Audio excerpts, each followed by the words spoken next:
Pemirsa, tidak tepatnya penyaluran bahan bakar jenis solar bagi kapal nelayan membuat sejumlah nelayan tradisional di Banda Aceh terpaksa tidak bisa melaut. Kondisi ini mendorong pemerintah untuk mengkaji kembali perizinan penjualan BBM subsidi di SPBN. Beginilah antrian panjang bot nelayan tradisional di bawah 30 gross ton di dermaga Ulele dan Lampulo, Banda Aceh. Para nelayan ini tidak bisa melaut karena tidak mendapatkan bahan bakar minyak jenis solar.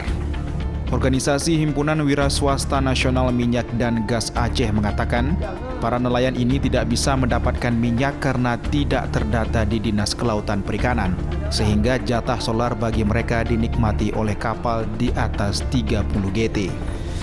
Justru yang menikmati BBM subsidi bot nelayan dengan kapasitas besar dan berpenghasilan puluhan juta rupiah dalam sekali melaut.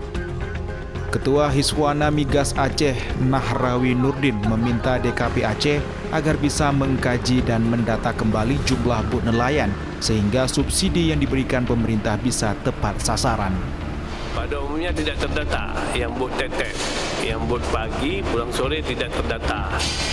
Itu menurut info dari SPDN, lembaga penyalur, sehingga tidak pernah terlayani, itu malah terabaikan. Kalau yang malah yang dilayani pada para konsumen non subsidi yang menggunakan subsidi, ini perlu diregistrasi ulang sama DKP provinsi.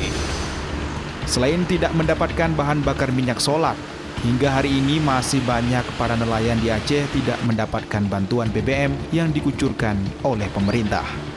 Dari Banda Aceh, Sukri Syaripudin, iNews melaporkan.